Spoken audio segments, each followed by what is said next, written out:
She's a veteran of the United States Navy. She retired after a 20-plus year career with the Orange County, Florida Sheriff's Department. During her career in law enforcement, she experienced lots of trauma, lots of violence. She's here to talk about her career, the impact on her, and what she's doing about it today. Welcome to the Law Enforcement Talk Radio Show. In the Law Enforcement Talk Radio Show, we are joined by special guests talking about their experiences, the realities of investigating crimes, plus those who have experienced horrendous trauma. Police, first responders, military, and victims of crime share their stories. Hi, I'm John J. Wiley. In addition to being a broadcaster, I'm also a retired police sergeant. Be sure to check out our website, letradio.com, and also like us on Facebook. Search for the Law Enforcement Talk Radio Show.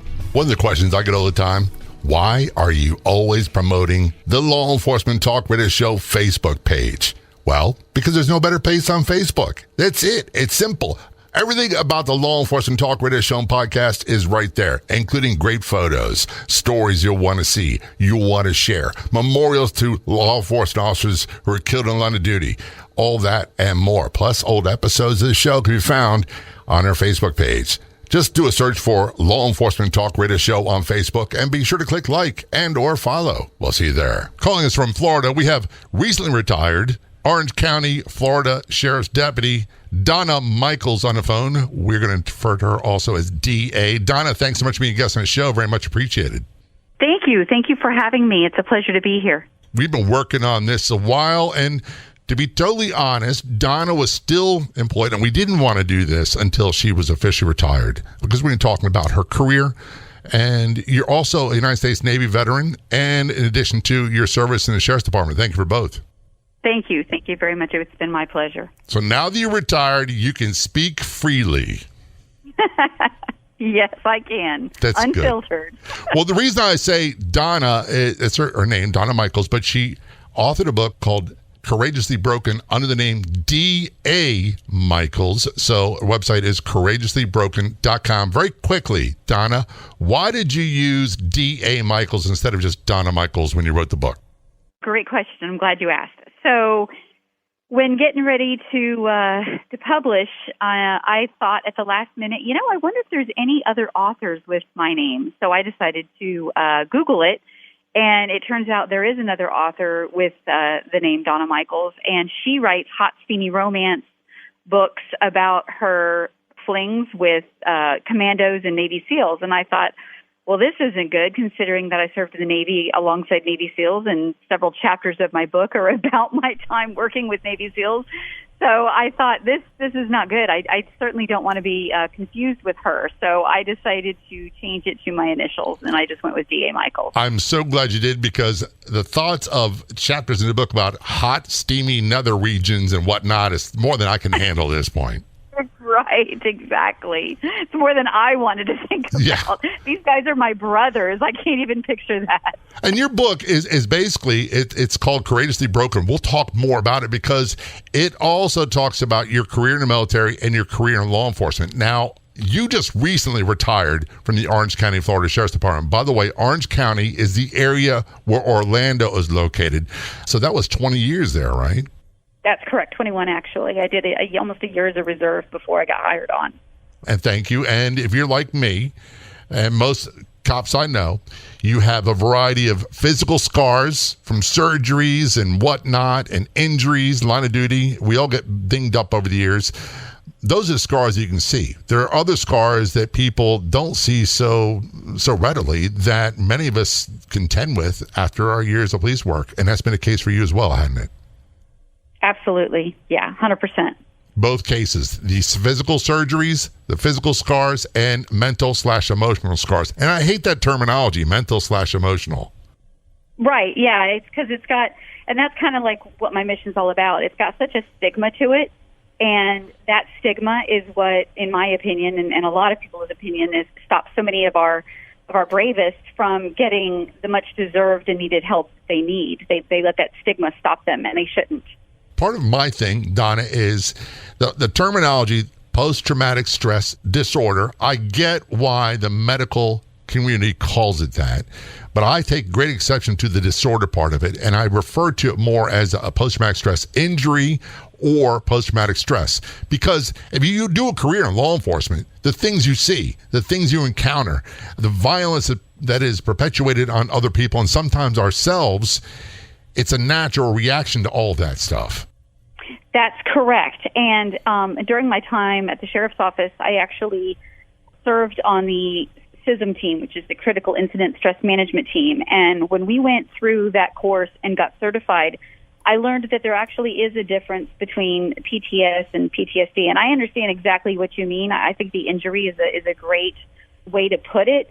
But in the legality definitions of it, PTS can happen to anybody who experiences a traumatic event and they get the symptoms. But for many people, the symptoms don't last beyond 6 months. They eventually, just the nightmares go away and they kind of, resume normal, according to the experts. However, if the nightmares and the flashbacks and the symptoms continue beyond 6 months or a year, that is when they can be legally and officially diagnosed with PTSD, because it's more likely to be permanent scars that will not heal. I get it. I have no disagreement with you whatsoever. I found for me and many of my guests, when we treat it like an orthopedic injury, meaning you go to the surgeon, you go to the doctor, you might have to go through surgery, other medical procedures, you do the physical therapy afterwards. No one expects you to be the same. Let's use a shoulder as an example. I know you've had shoulder surgery, so have I. No one expects that surgery to be the way it was before the incident. So we should treat our brain that way, meaning there's certain things I have to do to be okay. I'm not going to be like I was when I was 18 or 19 ever again, and that's understandable. Yeah, they call it MMI, maximum medical improvement. That's as good as you're going to get. If this is as good as I'm going to get, I'm in bad shape, Donna. I'm going to tell you that right now. But I'll take it. Yeah, I think we all can really do that after a certain age. If this is good as life gets, you know what? The truth is I'm doing much better than many, many other people. I wanted to talk a little bit about your career. When did you go into the Navy? How old were you? I was 18 years old. And you were very young. When I was 18, I thought I knew it all. But I look back, I didn't know much at all. No. I think we all thought that. I just knew that I needed to leave home and see the world. That's all I cared about. I wanted to get away and see the world and figure it out through life experience. I didn't want to learn about the world through a book. And I definitely wanted to get away from, I came from I won't say abusive home, but I definitely came from a dysfunctional home. And it was toxic, and I needed to get out of there. So joining the Navy was my way of getting my independence as soon as possible and seeing the world. And it did just that for me. And I think that's a great idea. I had the opportunity to do that. My dad was career Navy. I should have done it. I was an idiot. I didn't. And instead, I stuck around the house and was a thorn in the side of my parents and did odd jobs for entry-level wages. Mm-hmm. And learned nothing. Yep. Until I was old enough to become a cop, I really learned nothing. Pumping gas, driving taxi cabs. I actually drove a Mr. Softy ice cream truck in Norfolk, Virginia, of all things. That was not a fun job. You were the ice cream man. I was the ice cream man. Everybody loved to see me. Right, yeah, the kids are chasing you down the street. It was not a good preparation for my career in law enforcement. When you were in the Navy, what did you do? What was your assignment? I was a yeoman, which is an administrative role, yeomans back in my day, I think things have changed from what I've heard, but back in my day, we were always assigned directly to the commanding officer of unit or base, and we handled not as much personnel records, but awards, discipline. Anytime somebody got in trouble, we prepared their paperwork for what they called captain's mask or non-judicial punishment. Things of that nature. It was all of the administrative work that the captain needed done for his unit or base. And I thank you for that. We're going to talk more about Donna's career in the Navy and her transition to law enforcement and her law enforcement career, what she's doing today. Fascinating conversation. This is the Law Enforcement Show. We're going to take a short break. We'll be right back. For those of you who are a fan of podcasts, check out the Podcast Zone on Facebook. Do a search on Facebook for the Podcast Zone. Look for the green logo and be sure to click like and follow. You'll find a wide variety of great podcasts, all free, audio and video. That is the Podcast Zone on Facebook. Be sure to follow that page today.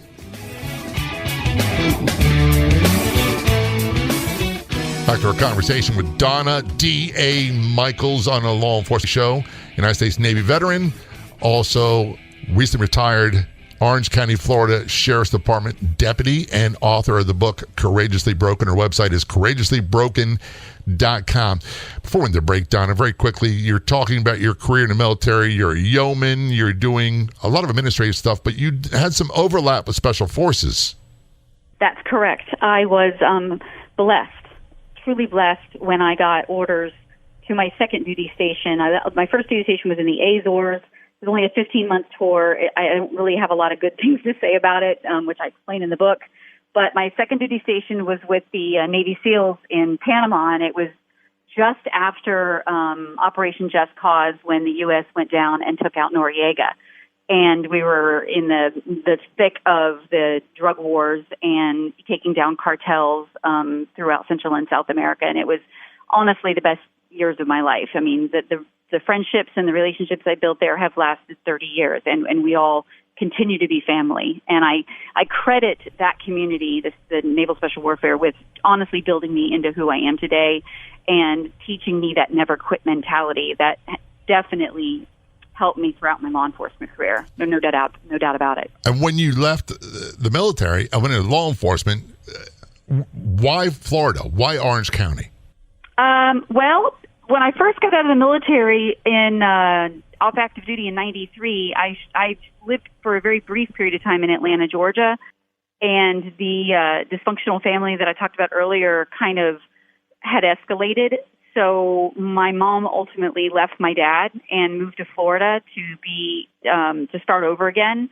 And I ended up following her here, and we both actually got our real estate license and went into the timeshare industry for about 7 years. I became a cop by fluke. It was the last thing on my radar that I ever thought I would be when I grew up. But I made a friend at the sheriff's office, and he worked on me for a while and convinced me I'd make a good cop. And I did a few ride-alongs, fell in love with it, realized that it wasn't at all what I thought it was. It's not what Hollywood and everybody thinks it is, or TV makes it out to be. There's so much more to it, as you know.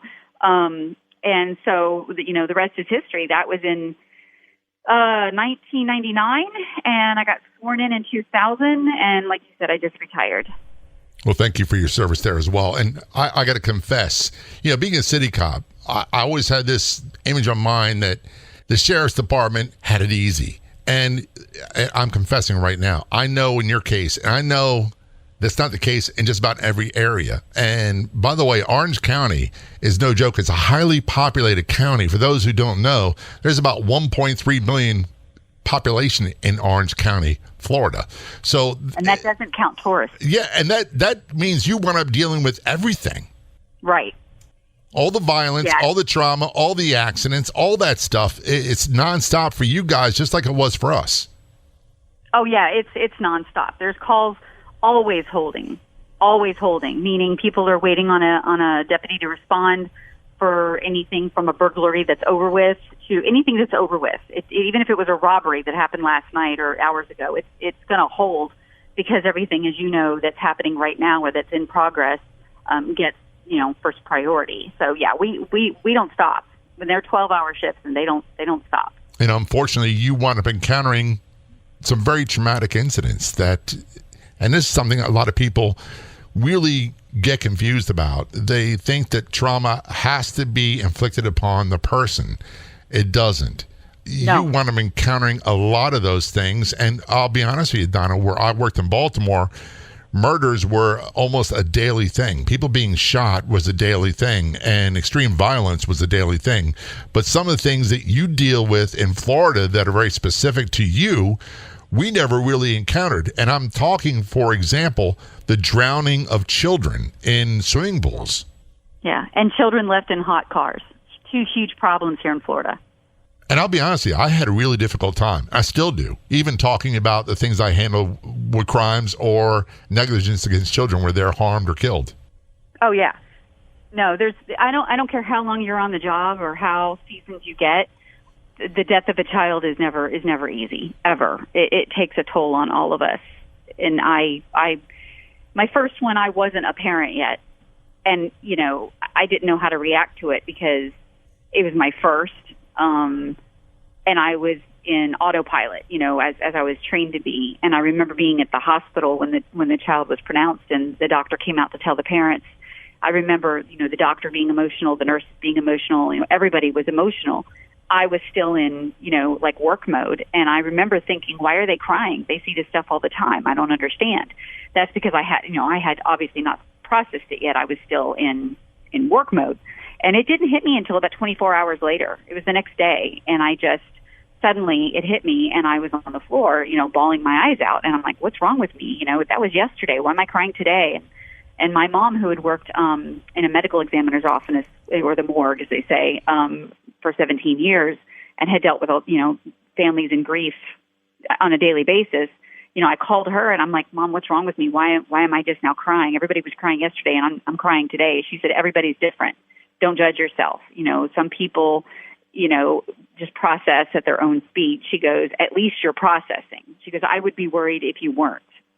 And so she was a huge help to me. And whenever I did have those kind of traumatic calls, I knew I could count on my mom to kind of, help me out.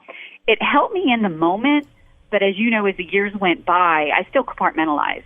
I still took certain things and kind of stuffed them in the box and kept going forward thinking, well, this is what I signed up to do. This is my job, and people don't realize we see those calls and we don't get to go home, like let's say you're a clerk at a bank and it gets robbed. They close the bank for the rest of the day. They send their employees home. Everybody's offered counseling. We don't get to do that. We literally go to the very next call. And the next call could be literally a parent who's calling the police because their 10-year-old won't get out of bed to go to school. I wish I was exaggerating, but I'm not.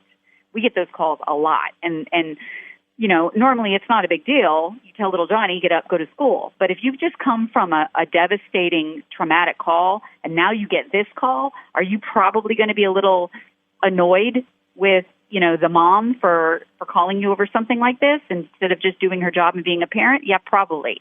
And those are often times where we get accused of being rude or,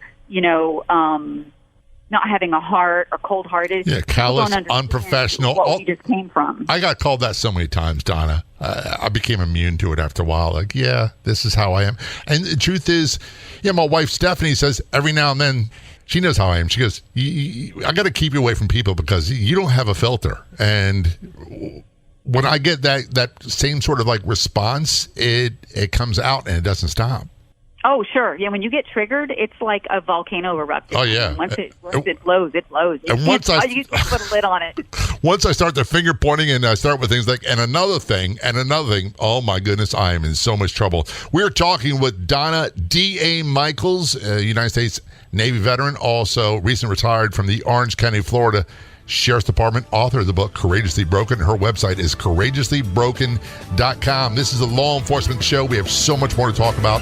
Don't go anywhere. We will be right back. Follow the Law Enforcement Talk Radio Show and podcast on the Newsbreak app. It's free. And get the latest crime and law enforcement news on the Newsbreak app. It's simple, easy, and free. Just download the Newsbreak app. Then search for and follow the Law Enforcement Talk Radio Show and podcast on the Newsbreak app.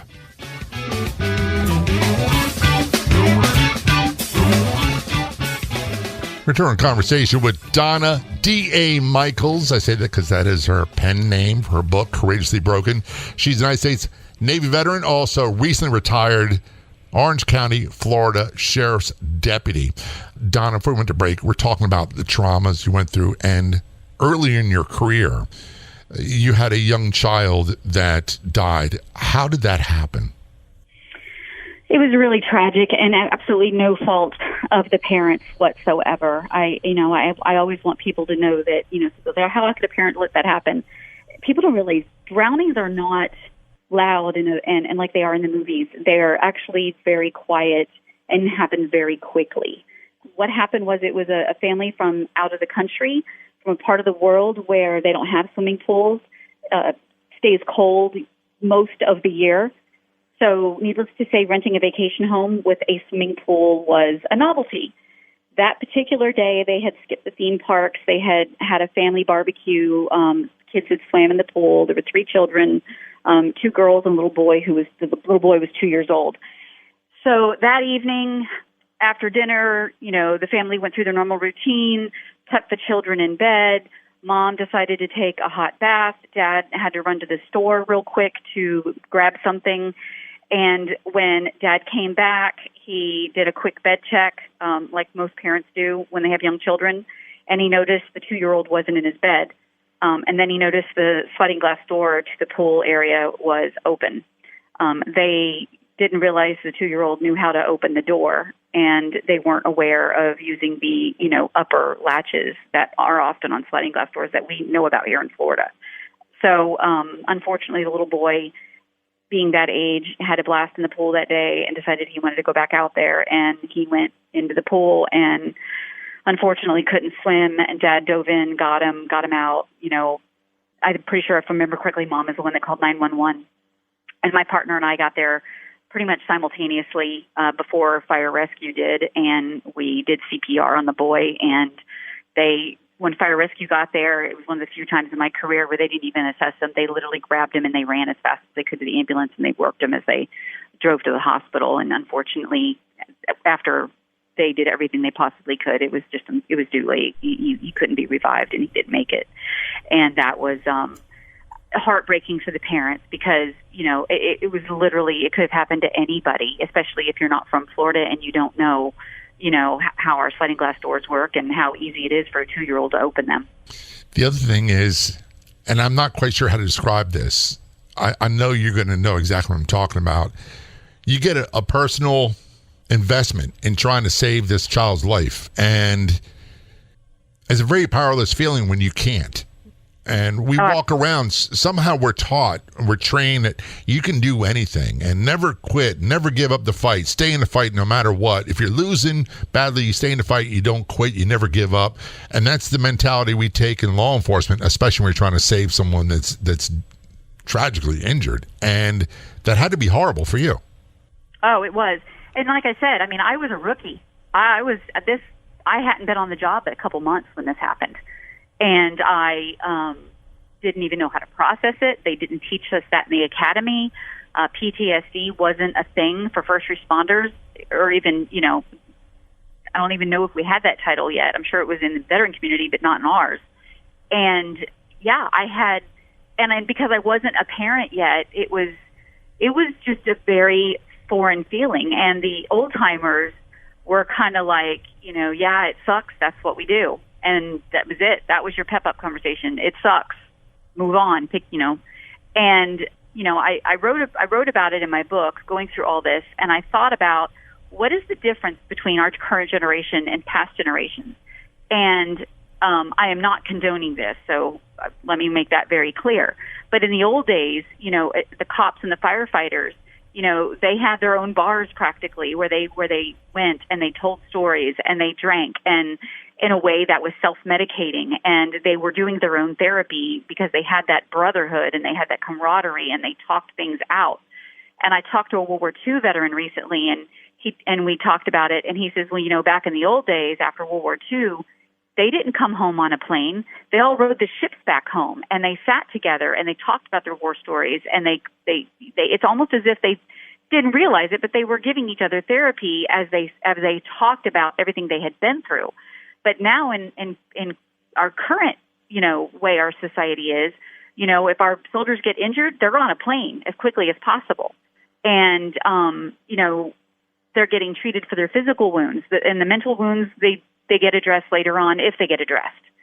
In our law enforcement and first responder community, if you get a DUI, again, not condoning it, but if you are going through marital problems on top of the PTSD, on top of, your kids, a teenager giving you a hard time, just the everyday life that everybody else goes through, if we go out and we have a few drinks with our friends and get into trouble, be it a bar fight or drinking and driving, we not only lose our job, we're blasted all over the media. because we were a cop or a firefighter and we did this.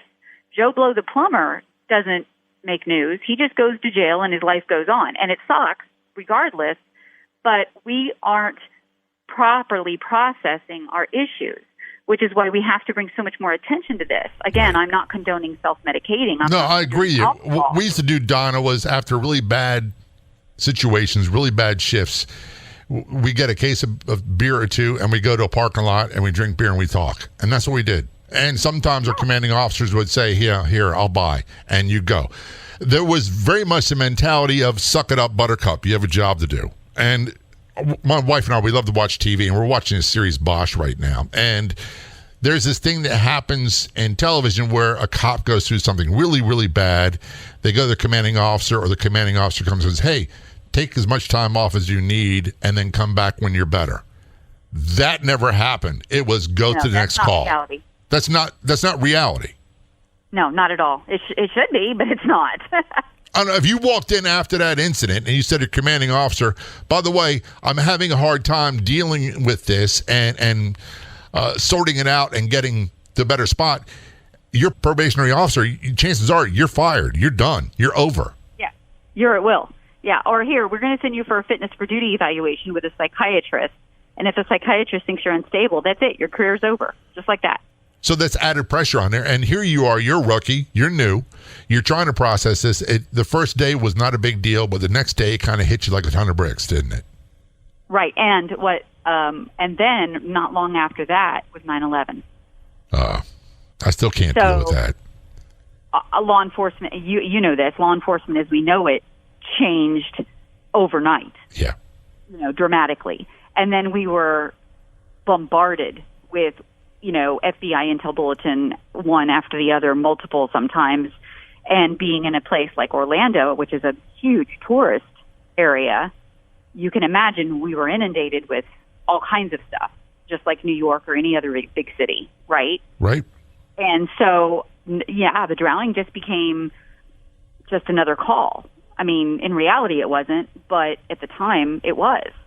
And as the years went by, there were car crashes, there were suicides, there were murder-suicides, there were all kinds of horrific calls. And you just chalked it up as, unfortunately, this is part of the job, and you keep going. And you take each trauma call and you box it up and you lock it in that little box, in the back of your brain, and you locking them up. Right. I don't know how to put it, suppressing them. One of the things that we do is I think we've gotten very, very much better at dealing with what they call the critical incidents, the really big stuff, where we seem to be falling down for our first responders. And that includes our law enforcement officers, our dispatchers, our corrections officers, our firefighters, our EMTs, is a daily grind that repeated exposure to violence and trauma, whether it be accidental or acts of criminal violence, has a profound effect on the quality of life for these people. We'll return our conversation with Donna Michaels. We're going to talk about another incident, how it affected her, and how it impacted her afterwards, and what she does with her life today. This is Law Enforcement Show. Don't go anywhere. We'll be right back. Do you want to be a guest on Law Enforcement Talk Radio Show and podcast? It's really quite simple. And before you get into this notion that I'm not a cop, I wasn't a cop, I don't have something to contribute. Well, the show is about investigating crime. That's one aspect of it from the real life perspective of those who did it. And then it's also about trauma, how trauma impacted them, often crime-based, but not always. Our guests quite often are law enforcement officers, other first responders, military, victims of crime, their spouses or survivors, talking about how trauma impacted them, what happened, how it affected their lives, and how they rebuilt their lives after. If you want to be a guest, just contact me. It's really simple. Send an email to jay@letradio.com. That's jay@letradio.com. Or go to letradio.com and the Contact Us page, and you can get me right there as well.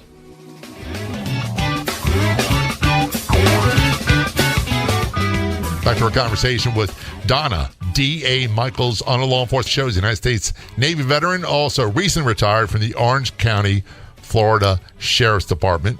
Before we went to break, Donna, we're talking about your career. Early on, you were a rookie. a drowning death of a 2-year-old boy, very tragic, had a big impact on you. Then you had 9/11 right after that. And then years of seeing all these things that we see in our police career. And then you had another call, which happens quite often, and I'm no expert, in that part of Florida, another drowning call, correct? That's correct. Can you talk about that one? Yeah, it was June 1st, 2017. I was assigned regularly as an SRO, Ethical Resource Officer, and I had become a parent by this point, and being an SRO worked better for me personally. So it was the first day of summer. School had let out the previous day. And I was working patrol, as we all do, and we got that call, and I responded to it. I wasn't far away at all, and it was another 2-year-old drowning. And I got there. I was the third one on the scene within a very short period of time. And like I said, because I was already pretty close, to the other two were closer. One went straight to the back to where the baby was. The baby was being worked on by a neighbor who was a witness, who actually is the one who called 911. The father was out there freaking out, obviously, and the mom had reached for a knife and was suicidal in the kitchen. And the second deputy through the door went to mom and I basically was followed right behind him. He went hands-on first, and I was going to go hands-on to help him because she had a knife, and he managed to get the knife away from her and just said, go, go, go. So I ran out to the back, and I pulled Dad away from the other deputy and the neighbor who were already doing CPR. And my job was to keep Dad from interfering with them trying to revive the baby. I turned the father around because, in my opinion, no parent should ever have to watch their child in that moment. It's horrific to watch. If CPR is done correctly, it is not easy to watch. And so I turned the dad around, and I had his back to the baby, and I was just trying to get him to focus on me and answer questions, and like trying to estimate how long was the baby in the pool, who was the last one to see him, just get him talking to me. Meanwhile, I'm watching over his shoulder what's going on, and I could tell by what I saw that we were too late. The baby had been in the pool too long. Of course, I'm not a doctor, but when you do this job long enough, you just know. You can tell. So, I'm sorry? I said you can tell. You can tell, yeah, exactly. But like you said, you don't quit. You keep going no matter what. That's because we're there to do everything we can to try and bring that child back.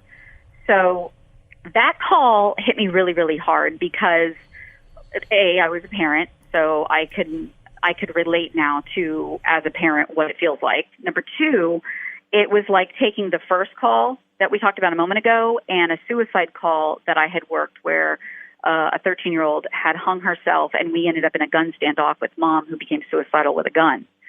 And that was an extremely, extremely hard call a few years before that. So it was like I'd taken both of those calls and kind of wrapped them into one for me in my head. And at the same time, I was going through my own personal struggles. My mom was in ICU. I was going through a breakup who was just toxic, and I was trying to get him out of my life. And while it wasn't emotional for me, it was still a lot of stress that was on my plate. My dog had died 2 days before this incident, and so I literally got punched in the face like 3 times in a 7-day period with overwhelming things. And that day, that particular day was the straw that broke the camel's back in my brain.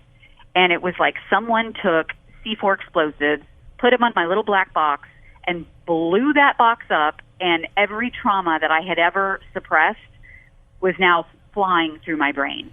I had every face that I had seen dying. I had every parent that had cried. I mean, they just wouldn't go away. It was all of them. And I was broken. And that's kind of where part of my title comes from, being broken. I felt absolutely broken. I had never suffered from depression. I had always been considered resilient and strong. I'd been through so much, blah, blah, blah. But this time I was on the floor, literally, and I could not get up. It was about 7 days after the drowning that I did make one phone call, and I was hysterically sobbing, explaining that I couldn't snap out of it. And I was told to go to an urgent care and see a doctor. They would help me give something to help me sleep. And because I've gotten to the point where I was afraid to go to sleep because the nightmares were so bad.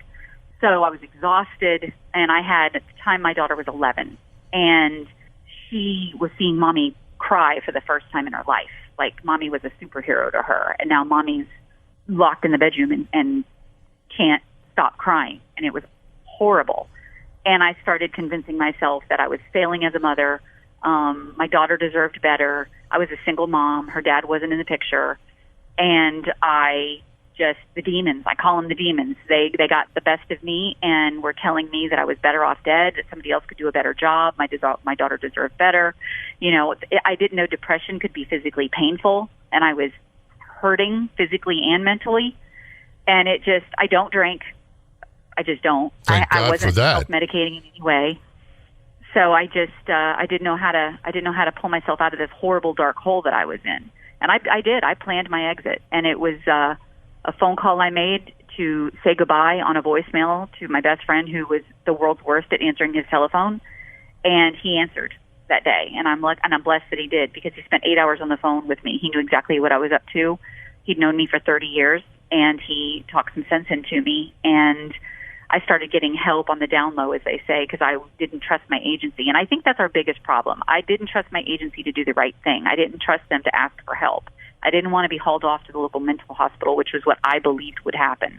I'd been a critical incident team member crisis intervention team member for most of my career. I knew I had all the red flags.